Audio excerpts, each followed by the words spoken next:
wabarakatuh. Innal hamdalillah nahmaduhu wa nasta'inuhu wa nastaghfiruh wa na'udzu billahi min shururi anfusina min sayyiati a'malina may yahdihillahu fala mudilla lahu wa may yudlil fala hadiya lahu. Asyhadu an la ilaha illallah wahdahu la syarika lah wa asyhadu anna Muhammadan abduhu wa rasuluh la nabiyya wa la rasula ba'dah. Allahumma shalli wa sallim wa barik ala sayyidina Muhammadin wa ala alihi wa sahbihi wa man tabi'ahum bi ihsanin ila yaumiddin. Bapak Ibu jamaah sedaya ingkang kawula hormati, semoga ingkang sepindah tansah kita muji syukur wonten ngarsa dalam Allah Subhanahu wa taala. Bilih wonten dalem menika kita tasih pinaringan nikmat iman Islam saha nikmat sehat wal afiyah sehingga kita saged nindakaken salah setunggaling kewajiban inggih menika salat Isya kanthi berjamaah kalajengaken pengaosan rutin setiap hari Selasa malam Rabu. Mugi sedaya ibadah ingkang sampun kita tindakaken menika pikantuk ridhonipun Allah Subhanahu wa taala. Salajengipun sholawat ugi salam tunjuk dumateng Nabiullah Muhammad sallallahu alaihi wasallam, dumateng para keluarga sahabat tabi'in tabi'ut tabi'in sumrambah dumateng umatipun lan mugi kanthi sholawat menika benjang wonten yaumil akhir kita sedaya pikantuk syafaatipun Rasulullah sallallahu alaihi wasallam. Bapak Ibu rahimakumullah, kita lajengaken tasih membahas tadabbur surat Al-Fatihah inggih menika ayat ingkang nomor sekawan ya. Bismillahirrahmanirrahim. Maliki yaumiddin ya, Maliki yaumiddin. Dalam qiraah mungkin ada qiraah sab'ah ya, ada qiraah asyrah itu ada riwayat yang menyebutkan Maliki dengan huruf manya panjang dimatkan Maliki ya, Maliki yaumiddin. Ada juga hadis yang menjelaskan mimnya pendek Maliki yaumiddin. Terus ada dua hadis ya, ada dua riwayat yang menjelaskan ya napa nggih boleh manya dibaca panjang dan juga boleh dibaca pendek. Nah, dua-duanya ya dalilnya juga kuat. Dari sahabat Anas bin Malik radhiyallahu an, ya sahabat Anas, berarti sahabat Anas ini ki pembantu Rasulullah. Pembantu Rasulullah. Beliau mengatakan anna Rasulullah sallallahu alaihi wasallam wa Abu Bakrin wa Umar wa Uthman ya, bahwa Rasulullah sallallahu alaihi wasallam, Abu Bakar, Umar dan juga Uthman membaca yaqra'u Maliki yaumiddin ya, bi alif Maliki yaumiddin. Ini hadis yang pertama, riwayat At-Tirmidzi ya, berarti manya panjang, hadis dari Anas bin Malik. Ada lagi satu hadis dari Ummu Salamah. Ummu Salamah ya, istri Rasulullah. Beliau mengatakan anna Nabiyya sallallahu alaihi wasallam yaqra'u Maliki yaumiddin. Ya, hadis yang kedua dari Ummu Salamah, Rasulullah membacanya Maliki yaumiddin. Mimnya pendek, sama hadisnya juga riwayat Tirmidzi. Lah terus Bapak Ibu rahimakumullah, menika ada dua bacaan ya, yang dua-duanya boleh diamalkan. Cuma ada pendapat, saya baca dari mazhab Syafi'i ya, hasyiah itu hasyiah siapa tadi lupa ya, itu menyebutkan mengambil tengah-tengah. Rakaat pertama Maliki yaumiddin, rakaat kedua Maliki yaumiddin. Dalilnya apa? Ya.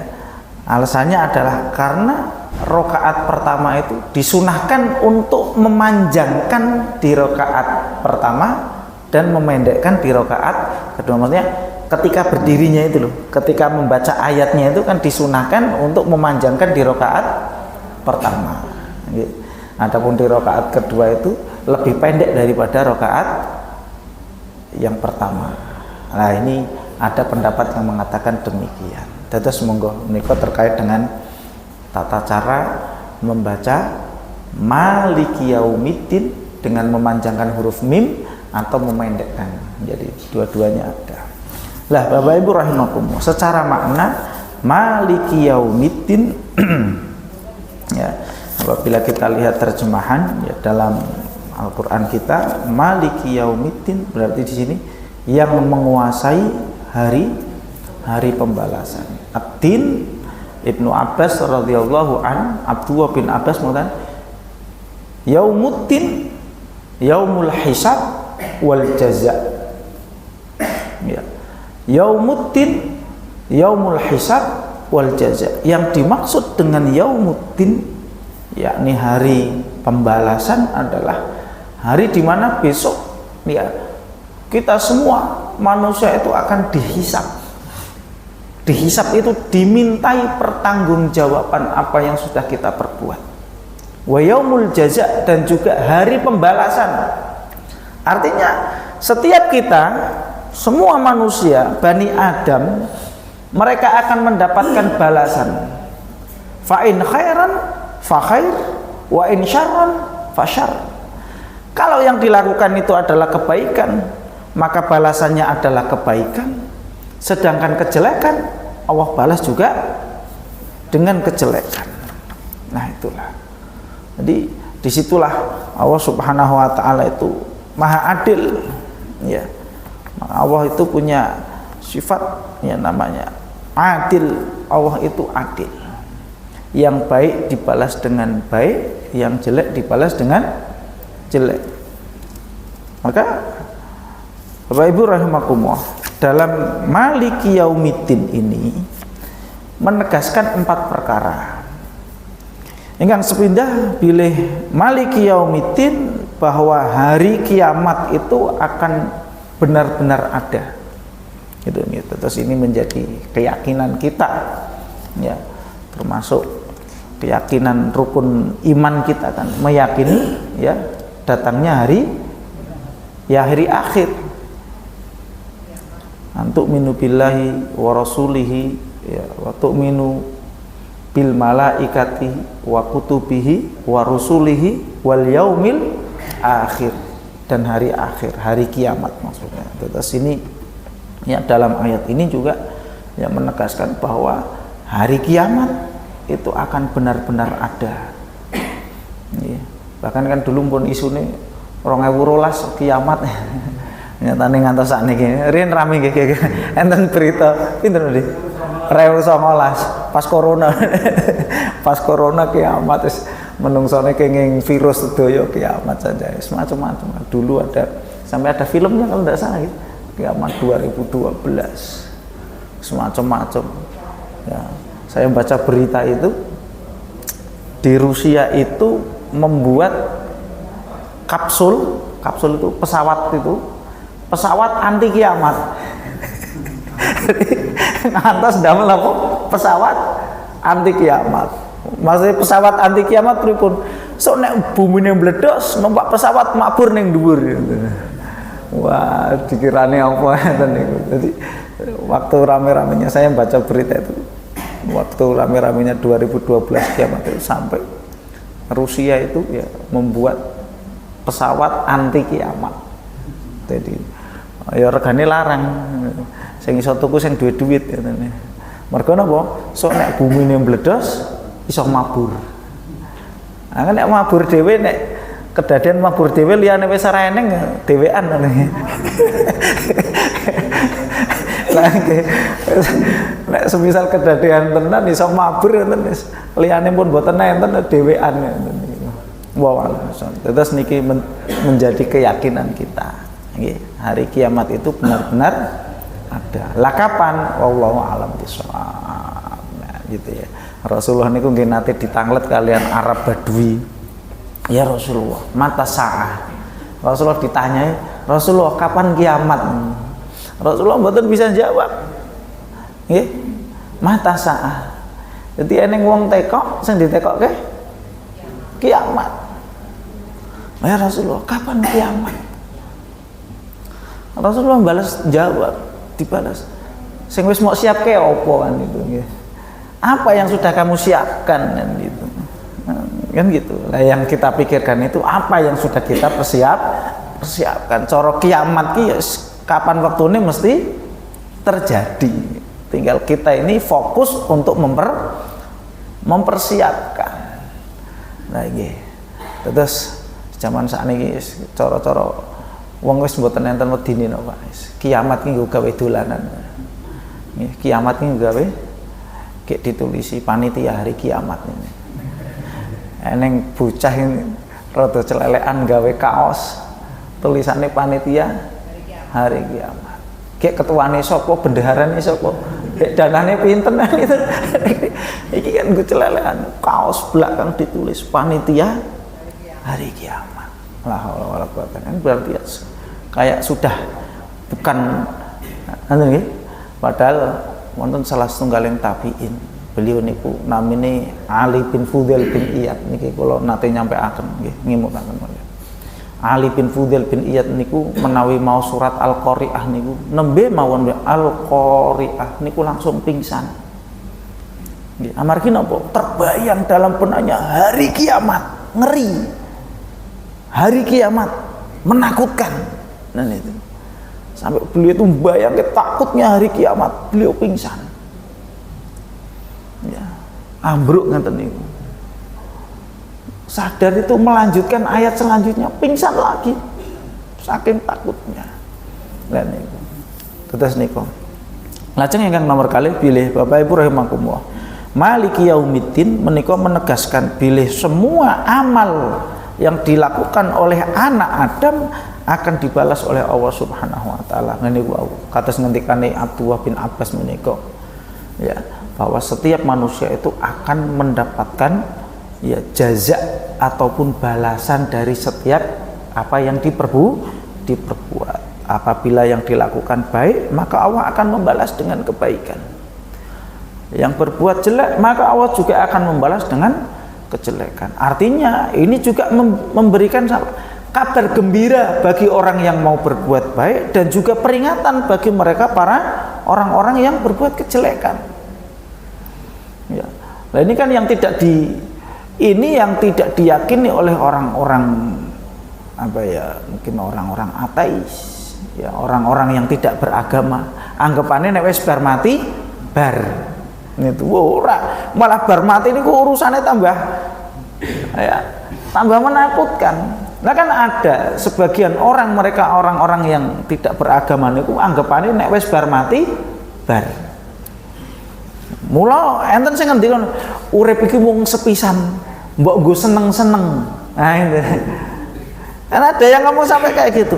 Hidup itu hanya sekali, maka gunakan untuk senang-senang. Sampean kok urip pisan kok yo rekoso menan itu. Urip pisan ki nggo seneng-seneng lah. Nah, anggapane nek wis bar mati bar niku. Padahal tidak. Setelah itu urusannya panjang, abadan niku napa? Abadi. Setelah itu kehidupan abadi. Nah, itu. Maka ayat ini ya menegaskan bahwa semua perbuatan yang kita lakukan ini akan mendapatkan balasannya. Kalau yang dilakukan baik, ya maka akan mendapatkan balasan kebaikan. Kalau yang dilakukan jelek, ya akan mendapatkan kejelekan. Salajengipun Bapak Ibu rahimakumullah, bahwa ayat ini juga menegaskan pada hari kiamat kelak yang menjadi hakim niku berarti pemutus perkara, ya, yang menentukan sebuah perkara, yang menjadi hakim adalah Allah Subhanahu wa taala. Ya. Nanti yang memutuskan satu perkara di antara manusia adalah Allah Subhanahu wa taala. Sudah. Mungkin hari ini ya kita dihadapi dengan hakim-hakim yang kurang benar ya. Lagi rame-rame nih hakim ketangkep. Nah, gitu lagi. Ya hakimnya hakim menungso. Nggih, cara gawe aturan iso di ngantos pirang miliar nih nggih. Sama 3 hakim yang ketangkap itu kan itu. Ya mergo disogok. Ya, manusia. Tapi besok bahwa kelak di hari kiamat yang menjadi hakim adalah Allah Subhanahu wa taala. Maka Allah Maha bijaksana, Allah Maha adil. Bahkan nanti ya, Maha adilnya Allah Subhanahu wa taala terkait dengan hukum-hukum ya. Ada sebuah hadis ya, dari Abu Hurairah radhiyallahu anhu. Rasulullah sallallahu alaihi wasallam beliau bersabda, "La tu'addunnal huquqa ila ahliha yaumal qiyamah." Bahwa semua hak itu akan diberikan kepada pemiliknya ya. Semua orang akan semua makhluk bahkan ya, semua makhluk itu akan diberikan haknya oleh Allah Subhanahu wa taala. Hatta yuqatu li syatil jalha min syatil qarna. Rawahu Muslim. Sampai besok di pengadilan Allah Subhanahu wa taala, Allah memberikan kesempatan kepada seekor syatun itu apa no? Domba nopo kambing ya. Seekor kambing yang tidak bertanduk ya, itu diberikan kesempatan oleh Allah Subhanahu wa taala untuk membalas kambing yang bertanduk. Jadi nek cara mendo niku nek sing setunggal niku enten tanduke, sing setunggal mboten. Nek cara gelut niku kan menang sing pundi? Sing enten sungune nggih, sing enten tanduke. Lah besok di pengadilan Allah, Allah itu akan memberikan hak kepada domba yang tidak bertanduk untuk membalasnya. Niku hewan. Hadisnya rawahu Muslim, itu hewan ya. Artinya Allah memberikan haknya. Lah apalagi kita manusia. Ya. Maka barangkali kalau ada ya di antara manusia ini di dunia ini kemudian dia terzolimi dan urusannya belum selesai, besok Allah memberikan hak kepada orang-orang yang terzolimi selama hidupnya akan diberikan haknya oleh Allah Subhanahu wa taala. Nah, maka ini hakimnya adalah Allah. Allah Maha bijaksana, Allah Maha adil. Nah niki terus ayat ini ya menegaskan tadi bahwa kiamat itu pasti ya akan ada. Kemudian yang kedua bahwa setiap manusia itu akan mendapatkan jaza ataupun balasan ya, dan juga selanjutnya bahwa nanti yang menjadi hakim pemutus segala permasalahan itu adalah Allah Subhanahu wa taala, Maha bijaksana dan juga Maha adil. Nah, kemudian Bapak Ibu rahimakumullah,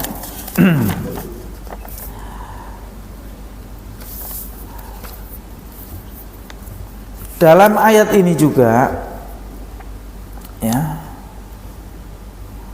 dalam Maliki Yaumiddin tadi yaumul jaza dan juga yaumul hisab ya, ini tadi ya, sebagai kabar gembira bagi orang-orang yang berbuat baik dan juga peringatan ya bagi orang-orang yang mereka berbuat jelek, karena setiap perbuatan akan dimintai pertanggungjawaban dan juga akan ya mendapatkan jazanya. Selanjutnya ayat yang kelima, iyyaka na'budu wa iyyaka nasta'in. Hanya ya, dari ini ada hasr. Hanya itu berarti kalimat hanya itu ya ya hanya adanya batasan. Hanya kepadamu lah kami na'budu menyembah, dan hanya kepadamu lah kami memohon pertolongan ya. Jadi ada ta'abbud dan juga ada isti'anah. Na'budu ya artinya ta'abbud ya, menyembah ataupun ibadah, ini adalah menjadi tujuan, karena memang tujuan diciptakannya manusia itu adalah untuk beribadah ya. Hafal sedaya yang ayat ya, wa ma khalaqtul jinna wal insa illa liya'budun, dan tidaklah aku ciptakan jin dan manusia ya, melainkan untuk beribadah. Terus Bapak Ibu rahimakumullah, ya, kalau kemudian hidup kita ini digunakan untuk ibadah, nah berarti kita ini sesuai dengan tujuannya. Memang tujuan kita untuk ibadah, ya. Lah menawi mboten tidak akan ibadah, ya berarti tidak sesuai dengan tujuan. Berarti orang yang kemudian, ya, mereka tidak mau beribadah kepada Allah, mereka tidak sesuai tujuannya, berarti nyasar. Ya, mereka adalah orang-orang yang kesasar, tidak sesuai dengan tujuan. Maka alhamdulillah, ya, kita diberikan pertolongan. Maka ta'abud itu adalah ibadah, itu tujuan. Isti'anah, memohon pertolongan, itu sebagai sarana, sebagai perantara. Lah kita ini tidak bisa beribadah kepada Allah kalau kita tidak ditolong oleh Allah Subhanahu wa taala. Mula Bapak Ibu rahimakumullah, mungkin di akhir buku ini kita ini dianjurkan, ya, ba'da setiap sholat itu dianjurkan untuk membaca doa. Doa ini apa? Doa memohon pertolongan. Allahumma a'inni ala dzikrika wa syukrika wa husni ibadati. Ya Allah, tolonglah aku. Nanti nggih. Terus kula panjenengan sami niku saged nindakaken ibadah niku maka pertolongan. Karena kita manusia itu tidak memiliki daya dan upaya. Bahwa semua adalah ya karena pertolongan Allah Subhanahu wa taala. Nah, isti'anah, ya, memohon pertolongan kepada Allah. Maka tadi doanya Allahumma a'inni, ya Allah, tolonglah aku ala dzikrika, agar aku senantiasa mengingatmu, wa syukrika, dan mensyukuri nikmatmu, wa husni ibadatik, dan agar senantiasa aku ini bisa menunaikan ibadah kepadamu dengan baik. Niku nggih. Terus niku dianjurkan untuk memperbanyak doa tersebut. Lah Bapak Ibu rahimakumullah, ayat yang kelima ini, iyyaka na'budu wa iyyaka nasta'in, ya, terkait dengan ayat niki, nggih, para ulama nanti kok disebutkan oleh Ibnu Katsir rahimahullah dalam kitab Tafsir Qur'anil Azim. Beliau nanti kok ngeten, Al-Fatihatu sirrul Qur'an. Al-Fatihah itu adalah intinya Al-Qur'an. Al-Fatihah, surat Al-Fatihah niku adalah sirrul Qur'an, intinya Al-Qur'an. Wasirruha hadhil kalimah iyyaka na'budu wa iyyaka nasta'in. Dan intinya surat Al-Fatihah niku nggih ayat niki. Nah, para ulama nyebutkan di situ, disebutkan oleh Ibnu Katsir. Jadi intinya surat Al-Fatihah niku nggih ayat menika, iyyaka na'budu, hanya kepadamulah aku menyembah, wa iyyaka nasta'in, dan hanya kepadamulah kami memohon, ya, pertolongan. Lah niki intinya surat Al-Fatihah nggih di sini ini. Ini tujuannya memang ini. Ya, tujuan kita adalah untuk menyembah, untuk menghambakan diri kepada Allah Subhanahu wa taala. Ngawula niku menghambakan diri niku kan berarti napa? Ngawula, ya, kepada Allah Subhanahu. Lah, dalam kita menghambakan diri, kita senantiasa memohon pertolongan, diberikan pertolongan, diberikan kesehatan, diberikan kekuatan. Amargi menawi mboten enten pertolongan saking Allah Subhanahu wa taala mboten saged. Ya. Kita ndak ada daya upaya bahwa kita bisa hadir di masjid saged nindakaken salat 5 waktu, lajeng saged nindakaken berjamaah wonten masjid. Nggih niku nggih karena pertolongan Allah Subhanahu wa taala. Dados menika dados intinya Al-Qur'an. Maka Bapak Ibu rahimakumullah, ayat ini juga menegaskan, nggih, bahwa kita jujur ndak dengan apa yang kita ucapkan. Iyyaka na'budu, hanya kepadamulah. Artinya, apakah kita ini sudah benar-benar, ya, ibadah yang kita kerjakan itu hanya untuk Allah semata? Mergo enten orang kelihatannya melakukan satu ibadah, tapi ibadah itu tidak ditujukan kepada Allah kan berarti. Ibadah yang tidak ikhlas itu kan berarti ibadah ning tidak ditujukan kepada Allah. Lah niki ibadahnya kepada siapa ini? Ibadahnya kepada siapa? Mungkin secara kasat mata, oh lagi yang mbake salat to. Oh lagi yang mbake ndake poso. Oh lagi yang mbake sedekah. Ning tujuane napa? La wa alam bisawab. Niku engkang saged jawab namung nggih kita sendiri kan gitu ya. Dalam ibadah yang kita lakukan ini jujur enggak kita hanya untuk Allah atau untuk yang lain? Nah ini pertanyaan ini ya monggo menika saged dijawab ya Mbak. Artinya disitulah kita dituntut untuk ikhlas dalam beribadah. Salajengipun Bapak Ibu rahimakumullah, iyyaka na'budu wa iyyaka nasta'in di ayat selanjutnya adalah ihdinas siratal mustaqim. Nah ini permohonan berdoa, ya Allah tunjukilah kami jalan yang lurus. Ihdina itu berarti tunjukilah. Ini berarti artinya memohon hidayah, memohon petunjuk ya, memohon petunjuk kepada Allah Subhanahu wa taala, tunjukilah kami ke jalan yang lurus. Ini merupakan sebuah doa yang begitu agung ya. Karena hidayah ini penting, satu hal yang sangat-sangat penting, nikmat ya. Nikmat yang besar itu adalah nikmat ketika seorang itu mendapatkan hidayah, mendapatkan petunjuk ya, ditujukan yakni kepada siratal mustaqim, jalan yang lurus. Mustaqim itu istiqomah. Istiqomah niku napa sih? Istiqomah niku nggih acek anggenipun nindakaken ibadah niku namanya istiqomah. Ya. Ibnu Taimiyah rahimahullah beliau ngendika ngeten. A'dzamul karomah. Karomah yang paling besar adalah luzumul istiqomah. Ya. Kiyambake menika saged istiqomah anggenipun nindakaken ibadah. Niku merupakan sebuah karomah yang besar. Ya. Karena memang istiqomah niku berat. Ya. Saged istiqomah anggenipun nindakaken ibadah menika nggih berat. Ya, napa melih kados zaman menika napa ngendikane napa wolak wali zaman kan gitu. Nah, dalam sebuah hadis itu kan akhir zaman itu yusbihu mu'minan wa yumsi kafiron. Pagi hari dia beriman, sore hari dia kafir kan itu.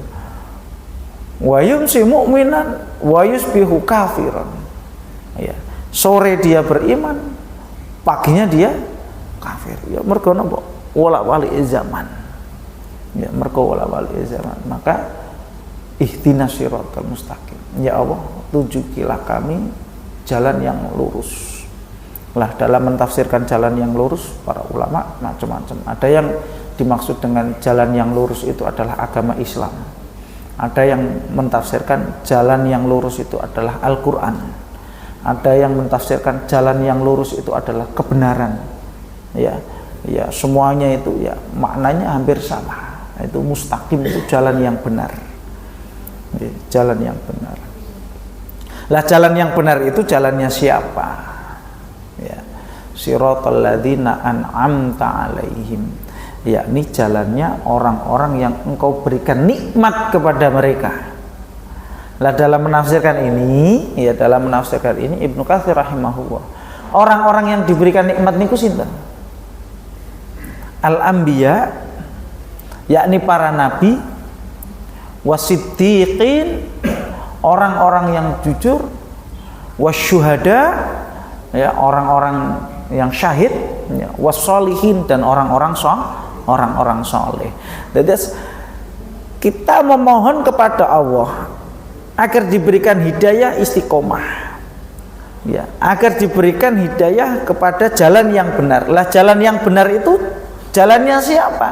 Yakni jalannya para nabi ya, jalannya orang-orang yang jujur ya, jalannya orang-orang ya, syuhada itu berarti orang-orang yang mati syahid, orang-orang yang mereka mati dalam berjuang menegakkan Islam, dan juga jalannya orang-orang soleh. Ya, ini maka Bapak Ibu rahimakumullah, kalau kita kemudian dikumpulkan ya dengan orang-orang soleh ini juga merupakan sebuah nikmat yang besar. Karena orang soleh ini kelak besok akan diizinkan oleh Allah Subhanahu wa taala untuk memberikan syafaat. Orang soleh niki panjenengan niki besok diberikan kesempatan untuk memberikan syafaat ya kepada teman-temannya, ya kepada keluarganya, ya kepada teman-temannya. Ya, mula nate menawi mboten salah nggih. Ibnu Jauzi menawi mboten salah. Ibnu Jauzi niku nate berpesan kepada murid-muridnya.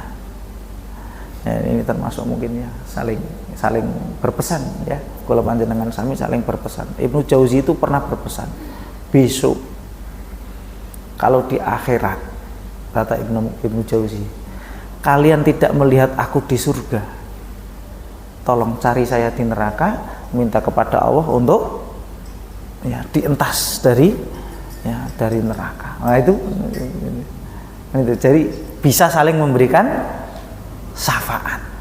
Kalau besok kalian tidak melihatku di surga, maka mintalah kepada Allah ya.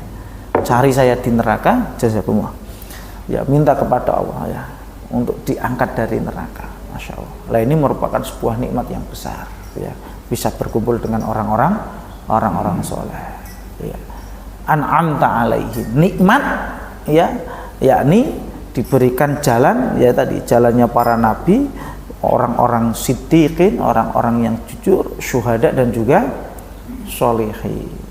Nah, di ayat terakhir ghairil maghdubi alaihim waladhdallin, bukan jalan orang-orang yang engkau maghdub itu engkau murkai, waladhdallin dan juga bukan jalannya orang-orang yang sesat. Lah para mufassirin ya mentafsirkan maghdub itu adalah orang-orang Yahudi. Orang-orang yang dimurkai itu adalah orang-orang Yahudi. Kenapa? Sebab mereka orang Yahudi itu dimurkai karena mereka punya ilmu tapi tidak mau beramal. Nah, nggih. Ilmune pun ngertos nang mboten ditindakaken. Lah itu orang-orang Yahudi.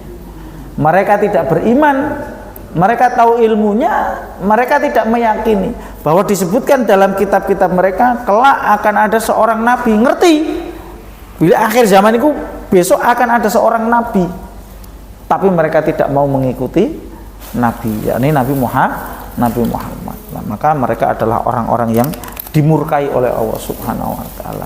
Ad-dhallin, orang-orang yang sesat, dan bukan pula jalan orang-orang yang sesat adalah orang-orang Nasrani. Orang Nasrani itu mereka kenapa disebut sesat? Karena mereka beribadah tanpa dasar ilmu. Nah, mula kan kalau nanti awal-awal saya masih ingat sekali awal-awal kita adakan pengajian seperti ini supados napa Pak? Supados anggenipun kula panjenengan sami menika nindakaken ibadah niku dasare napa? Ilmu. Ngaten nggih, tasih kemutan nggih, bahwa kita dalam beribadah itu adalah dasarnya ilmu, bukan dasar napa? Melu-melu. Itu nggih, masih ingat ya? Lah kok nindake ngono kuwi? Aku melu-melu kok. Nah, itu jangan itu. Tapi kita harus tahu dasarnya. Kita tahu ilmunya. Lah maka termasuk an'amta alaihim itu orang yang diberikan nikmat itu adalah orang yang diberikan nikmat ilmu dan juga nikmat amal. Nggadai ilmune lajeng diamalkan. Nah, itu sebuah nikmat juga. Ya, beda halnya dengan tadi orang-orang yang dimurkai orang Yahudi. Nek wong Yahudi niku ngerti ilmune, nek mboten purun ngamal. Lah nek wong Nasrani niku purun ngamal, nek mboten dasar ilmu. Nah, itu wala-wali. Lah nek orang yang beriman, orang yang diberikan nikmat itu adalah orang yang diberikan ilmu kemudian beramal. Lah kemudian ditutup dengan amin ghairil maghdubi alaihim waladhdallin. Amin itu adalah Allahumma stajib lana, ya Allah kabulkanlah doa kami. Ini dianjurkan membaca amin ba'da qiraatil Fatihah, baik itu di dalam sholat maupun di luar sholat, itu dianjurkan. Ya karena di Al-Fatihah itu tadi, Fatihah itu juga doa. Fatihah itu juga permohonan kepada Allah. Maka kemudian ditutup dengan amin. Bahkan saya baca di tafsir Ibnu Katsir itu juga disunahkan membaca amin ba'da qiraati suratil yasin, surati yasin. Ya, dianjurkan membaca amin ya ketika setelah membaca surat Yasin. Itu Ibnu Katsir juga menyebutkan riwayat itu. Wallahu a'lam bishawab. Menika Bapak Ibu rahimakumullah, kita tadabbur surat Al-Fatihah nggih, melanjutkan yang kemarin terus ayat yang keempat sampai ayat terakhir. Abah pilih makatan Bapak Ibu rahimakumullah.